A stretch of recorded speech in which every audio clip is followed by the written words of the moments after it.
Linking होनी चाहिए तो टेबल लगा के ठीक।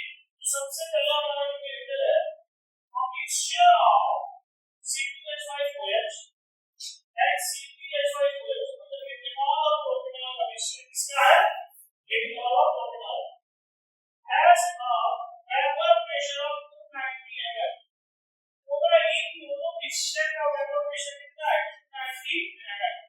तो हम मान लें कि C2H5OH को हम A मान लें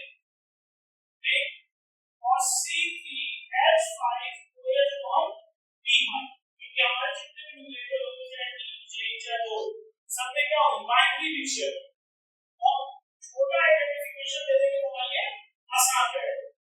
तो हमारा ये A है और ये B बोला इन दोनों मिक्सचर का जो प्रेशर है वो 90 ml है मतलब टोटल प्रेशर कितना है 290 ml ये एटम ऑफ Hg इतनी बात समझ में आ गया। क्वेश्चन यही हो रहा है कि दोनों का मिक्सचर का प्रेशर कितना है 90 ml Hg है।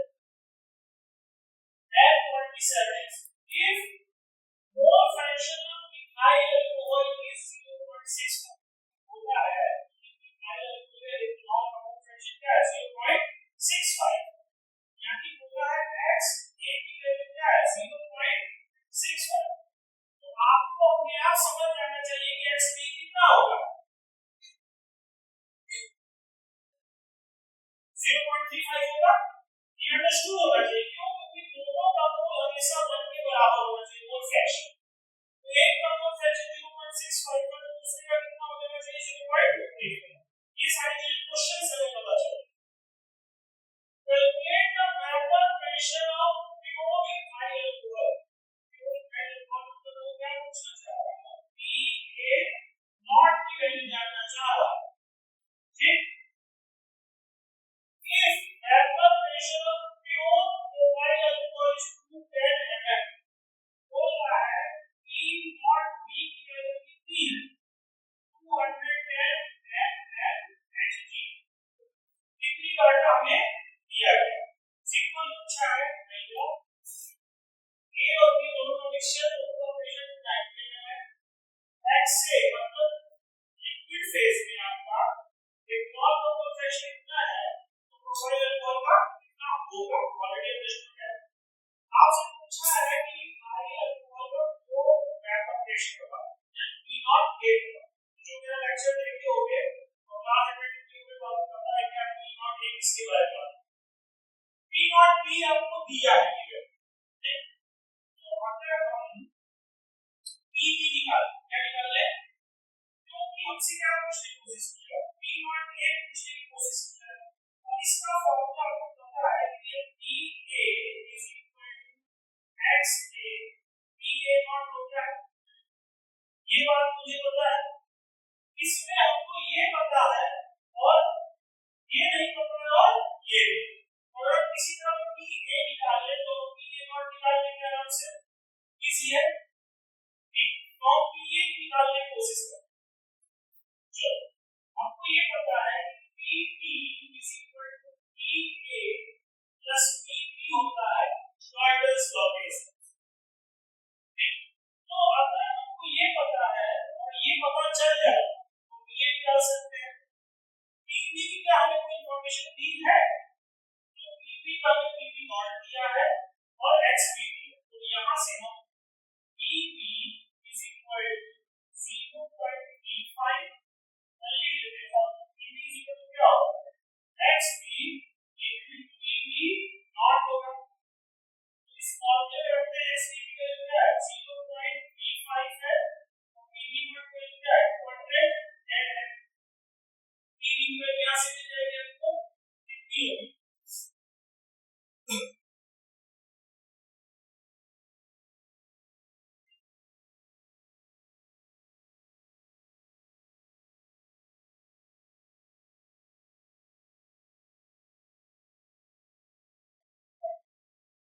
17.5 mHg क्या पता चल गया PV की वैल्यू पता चल गई कितनी है 17.5 mHg। तो अगर PV की वैल्यू यहाँ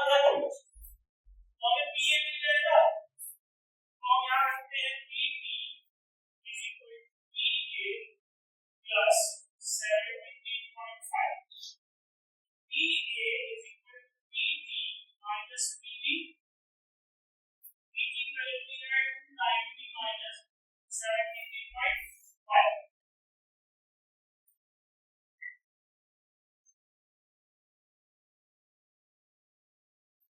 216.5 HG मिलेगा PA के लिए ये PA हम यहाँ रखेंगे तो हम x से देखिए क्या मिल जाएगा PB नॉट मिल जाएगा और 216.5 is equal to x equal क्या है 0.65 और PA नॉट हमें चाहिए 216.5 divided by 0.65 is equal to PA naught.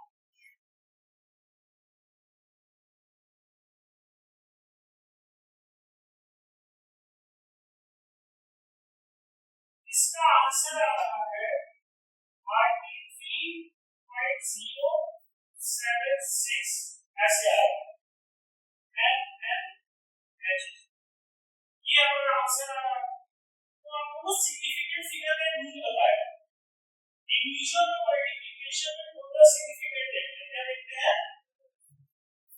इसमें कितना सिग्निफिकेंट 2 है टोटल 2 इसमें कितना है 4 इसको 2 सिग्निफिकेंट में कन्वर्ट कर नहीं सकते क्योंकि वैल्यू फिर हमारी बेकार हो जाएगी तो हम इसको एक छोटा करने की कोशिश करते हैं क्या करने की कोशिश करते हैं 0 पे लाने की तो 3.1 ml HG के हिसाब से हमारा आंसर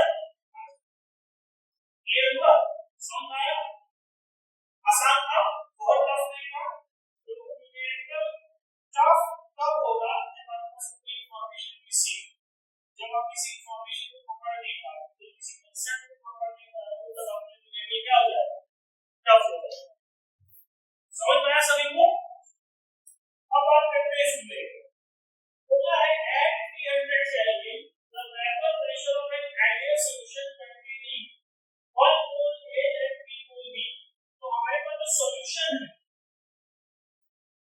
है पहला सॉल्यूशन उसमें क्या होता है 1 मोल A है और 3 मोल B ये बात बोली है क्या बोला है 1 मोल A and 3 mole B is 550 ml of Hg मतलब इस सॉल्यूशन का जो प्रेशर है वो कितना है 350 ml of Hg मतलब अगर इसके लिए PP की कोशिश करो इसके सभी लोग मिलाने के बाद PP हुआ तो कितना है 550 ml Hg कितना समझ में आया फिर वो है at same temperature तो T सही calorie if 1 mole of B is added to this solution इसी सॉल्यूशन में हम 1 मोल और ऐड करते हैं किसका B सिंपल हो गया कह रहा है कि सेम टेंपरेचर पे हम B का 1 मोल और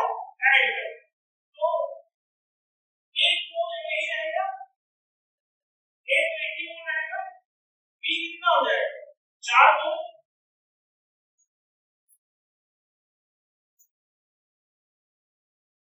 बोला है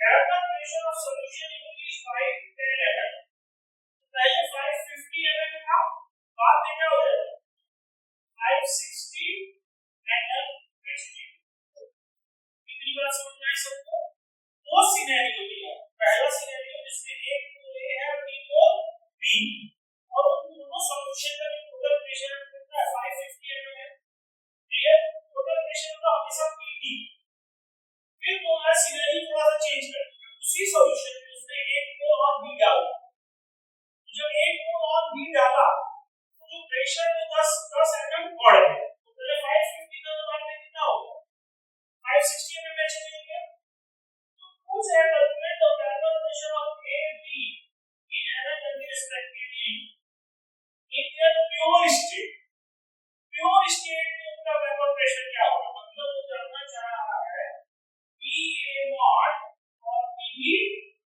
नॉट जानना ये दो चीज जानना चाहिए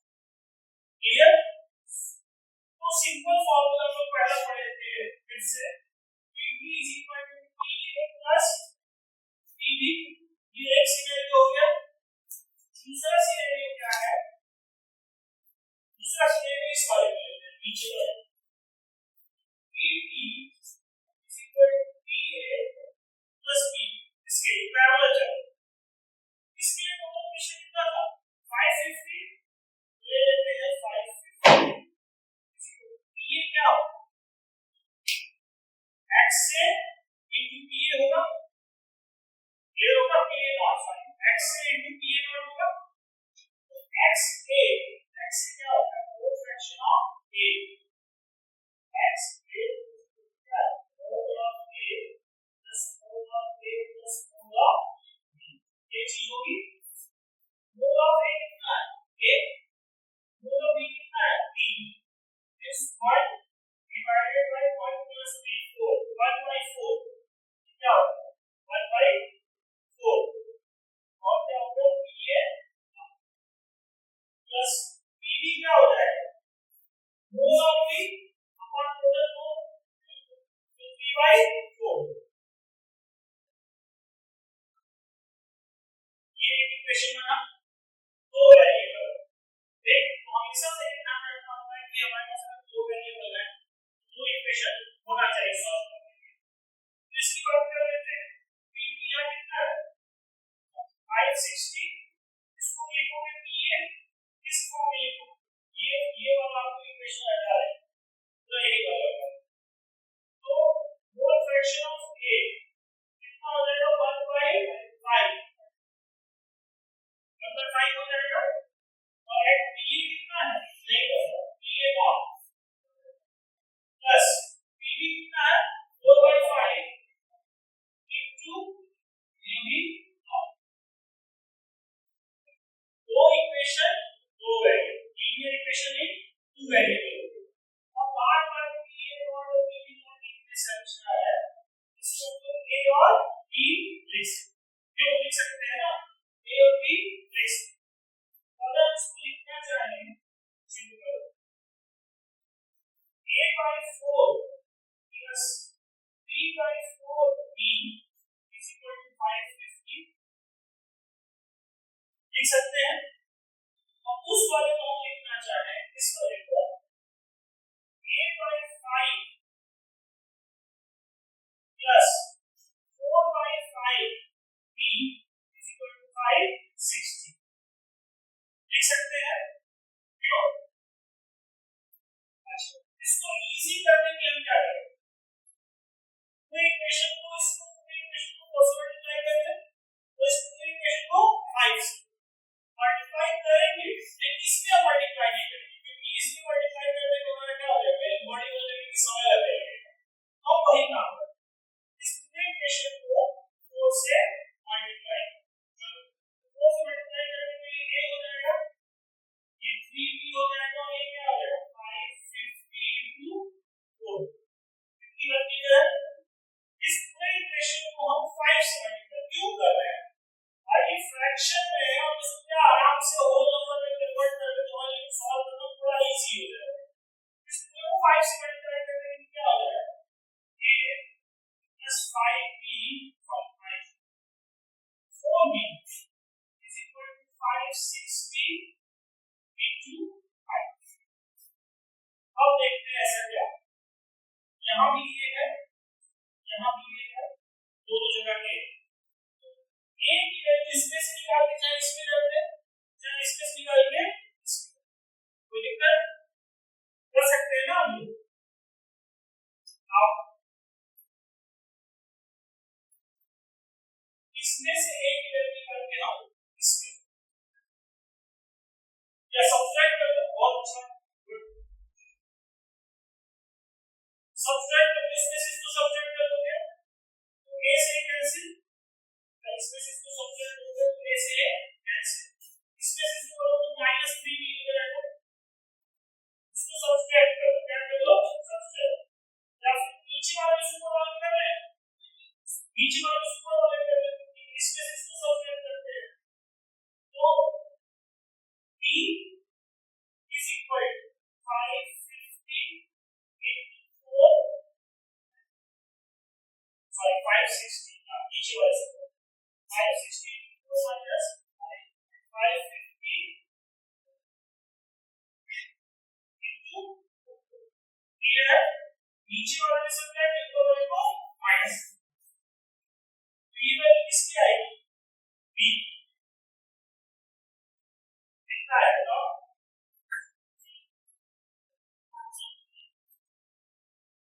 ये कितना आएगा?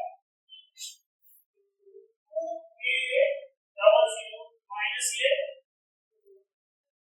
200 इसको सब्ट्रैक्ट करो कितना आ गया? 6 है। b की वैल्यू आई 600। b हमारा क्या था? pb था, यानी pb नॉट की वैल्यू क्या आ गई? 600 एटम आ गई। तो p की वैल्यू कितनी आएगी?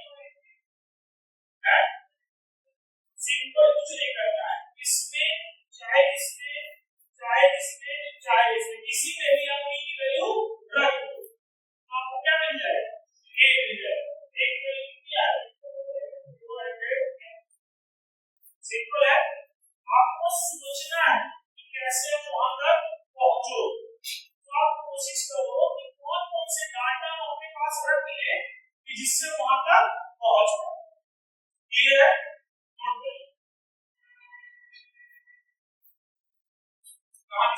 तो चलो पहले ये करते हैं, इसमें न्यूमेरिकल्स लगाने हैं, इसमें न्यूमेरिकल नहीं लगाने, डायरेक्ट क्वेश्चन जैसा है। ठीक है, बोला है the boiling point of C6H6 CH3OH, ये क्या आपका बेंजीन है, ये आपका मेथनॉल है, ये आपका एनिलीन है। ठीक, और ये क्या है? नाइट्रोबेंजीन। क्या है? नाइट्रोबेंजीन। आज 80 degree Celsius, 65 degree Celsius, 184 degree Celsius, 212 degree Celsius. तो इन सबका अलग अलग बॉइलिंग पॉइंट। ठीक है, respectively which will show highest vapor pressure at room temperature। इन सबका अलग अलग बॉइलिंग पॉइंट। एक का है C6H6 का कितना है? 80 डिग्री सेल्सियस। फिर एक का क्या है? CH3OH का क्या है? 65 डिग्री सेल्सियस। फिर C6H5NH2 का क्या है? 184 डिग्री सेल्सियस। और लास्ट में C6H5NO2 का क्या है? 212। तो बॉइलिंग पॉइंट होता क्या है? समझो, बॉइलिंग पॉइंट वो पॉइंट होता है जिस पॉइंट पे कोई भी सब्सटेंस आपका वेपर फेज में जाता है। ठीक, वो पॉइंट जिस पॉइंट पे आपका कोई सब्सटेंस वेपर फेज में जाता है, तो कब जाएगा? जब वेपर प्रेशर एटमॉस्फेरिक प्रेशर के बराबर हो जाए। जब आपकी किसी भी सब्सटेंस का वेपर प्रेशर किसके बराबर हो जाए? एटमॉस्फेरिक प्रेशर के बराबर। ठीक है, जिसका बॉइलिंग पॉइंट कम हो उसका वेपर प्रेशर ज्यादा होगा, जिसका बॉइलिंग पॉइंट ज्यादा होगा उसका वेपर प्रेशर कम होगा। कब की बात करें? एक सर्टेन टेंपरेचर की बात करें। लेट्स सपोज एक सर्टेन टेंपरेचर की बात करूं, रूम टेंपरेचर कितना बोला है? रूम टेंपरेचर मान लेते हैं 25 डिग्री सेल्सियस। क्या मान लेते हैं? तो 25 डिग्री सेल्सियस पर इसका बॉइलिंग पॉइंट, और इन सबका मतलब ज्यादा ही है बॉइलिंग। ठीक है, ये सबसे ज्यादा बॉयल होगा बाद में, ये उससे पहले ये, उसके बाद ये, मतलब सबसे पहले बॉयल ये होगा। मतलब अगर मैं बोलूं कि एक टेंपरेचर ले लो, उस टेंपरेचर पे वेपर प्रेशर किसका ज्यादा होगा? जिसकी बॉइलिंग पॉइंट कम होगी उसका वेपर प्रेशर ज्यादा होगा। एक फिक्स टेंपरेचर को बोल दो, एक फिक्स टेंपरेचर को बोल दो। अगर मान लो 212 डिग्री सेल्सियस पे क्या बोलो, इस पे बोलो 212 डिग्री सेल्सियस। 212 डिग्री सेल्सियस पे बॉयल होना स्टार्ट होगा। अब इसका वेपर प्रेशर बहुत ज्यादा नहीं होगा, बट इससे पहले ये है तो इसका वेपर प्रेशर इससे ज्यादा होगा, उससे पहले ये है तो इसका वेपर प्रेशर इससे भी ज्यादा होगा। कितने टेंपरेचर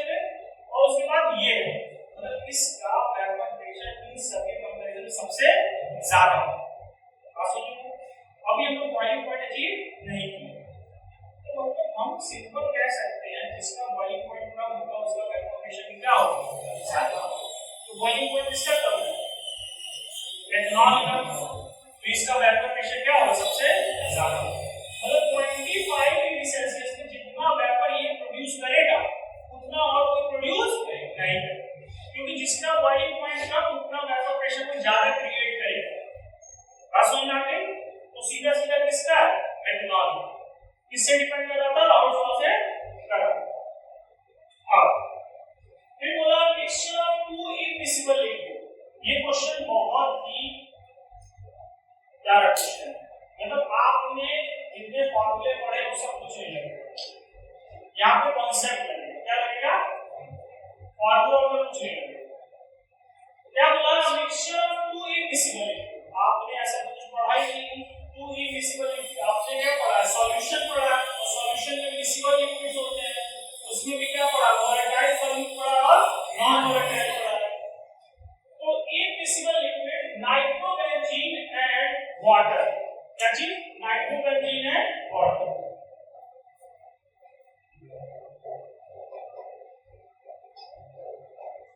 ये दोनों क्या है? इमिसिबल, नाइट्रोबेंजीन और water. At 99 degree Celsius temperature क्या है? तो ना ही इसका बॉइलिंग पॉइंट है, ना ही इसका बॉइलिंग पॉइंट है। क्या देख सकते? नाइट्रोबेंजीन कितना है? 212 डिग्री सेल्सियस पे, और पानी कितने पे? 100 डिग्री सेल्सियस। ठीक है। has a partial vapor pressure of water 733 ml। आपको पता है सिंपल, इससे कुछ चीजें हम रिलेट करने की कोशिश करते हैं, आप समझना। 1 atm में H2O बॉयल होता है, 1 atm में H2O बॉयल होता है, मतलब उसका प्रेशर कितना होता है? 760 ml Hg होता है ना? 1 atm में 760 ml। यहाँ पे क्या दिया है? 733 ml दिया। इसका मतलब वेपर प्रेशर ऑलरेडी भी कम है, इसीलिए बॉइलिंग पॉइंट पहुंचा नहीं है। क्वेश्चन कुछ भी पूछे, ये चीज लॉजिकल थिंकिंग आप पढ़ के क्या क्या समझ पा रहे हो, तभी आप न्यूमेरिकल अच्छे से लगा पाते हो। And that of nitrobenzene 27 degree Celsius. कितना है? 27। इसका कितना है? 27। इसका कितना है? 730।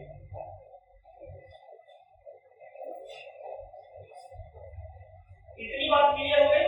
तो आपको दिख रहा है कि इसका वेपर प्रेशर कम है, इसका वेपर प्रेशर ज्यादा है। ठीक, कोई बात नहीं।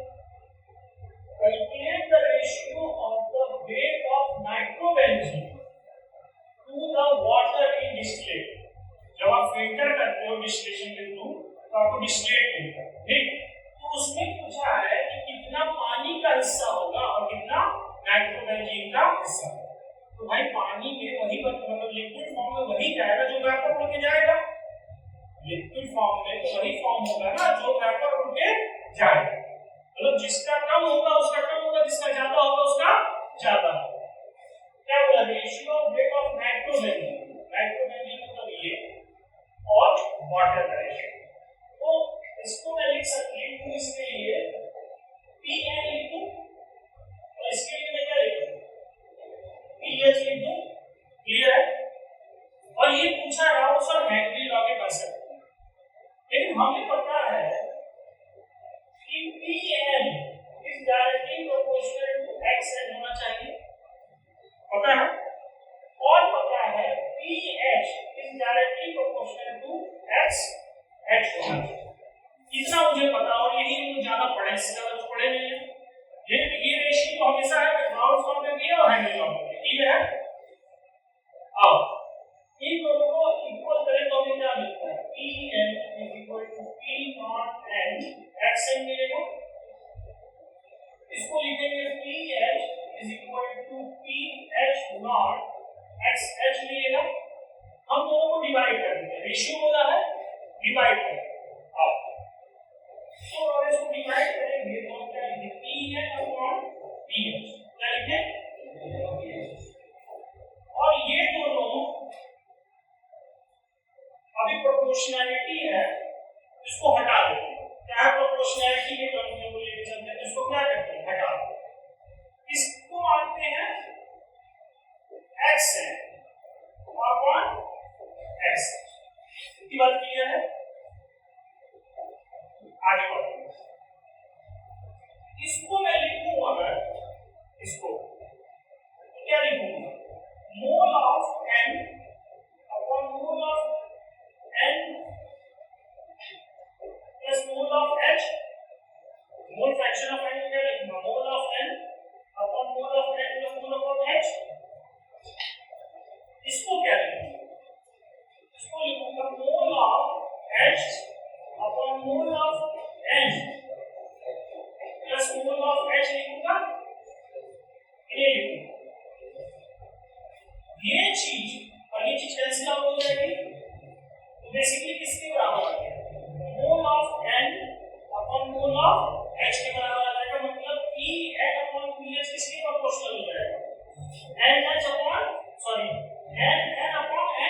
H।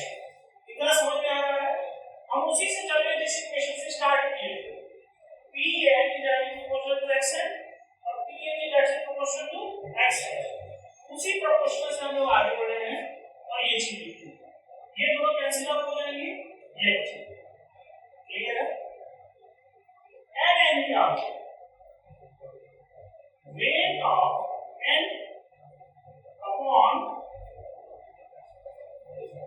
molar mass of N होगा, क्लियर? और ये क्या होगा? Weight of H upon molar mass of H होगा।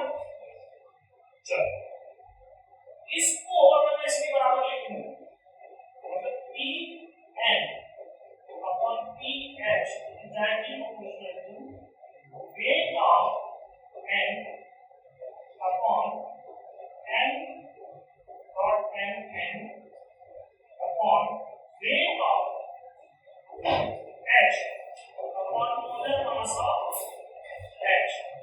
कितना समझ में आ रहा है?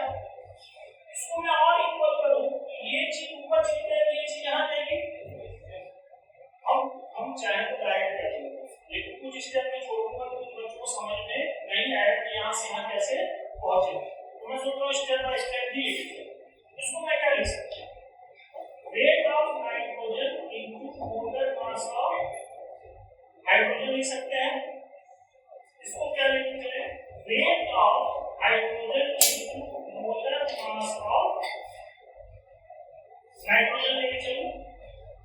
ठीक, मुझे किसका रेशियो चाहिए?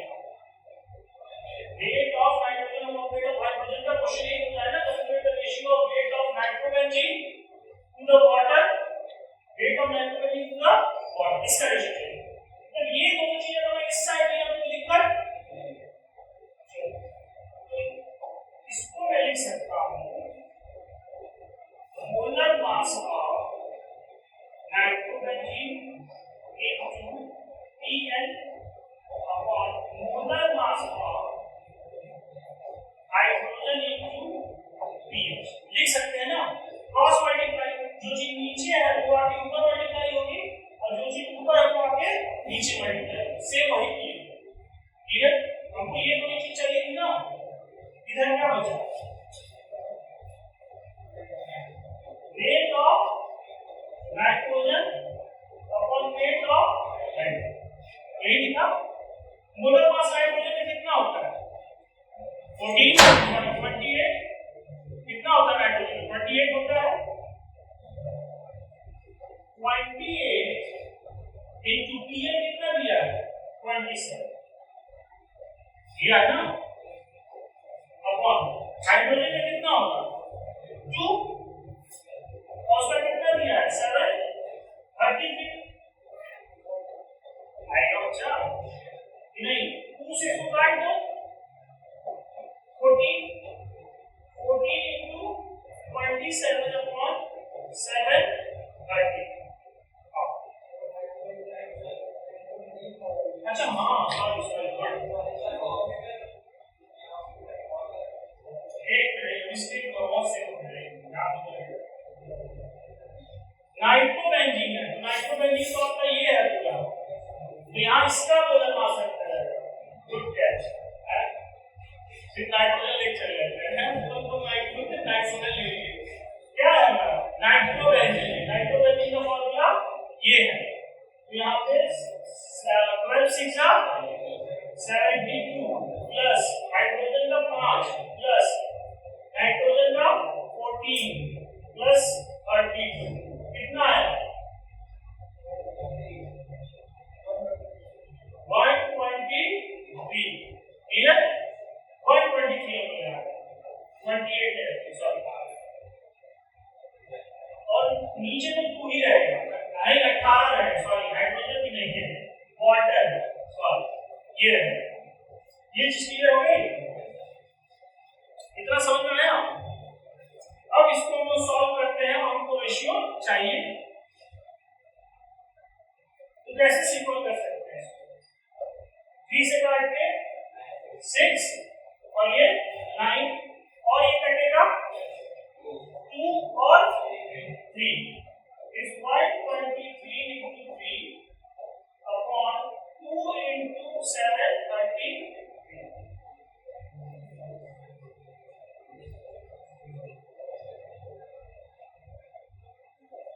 और इसको सॉल्व करो, कोशिश करो सॉल्व करने की, आपको तुम लगा रहे हो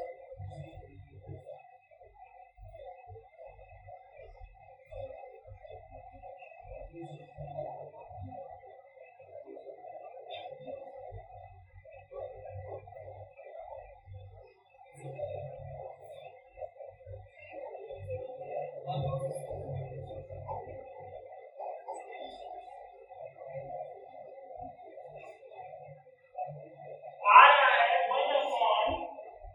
1/3.97, क्या होगा 1:4। क्लियर हुआ? क्वेश्चन समझ में आया? देखो इसमें राउल्स लॉ हम लगा नहीं पाए क्योंकि राउल्स लॉ के बेसिस पे था ही नहीं।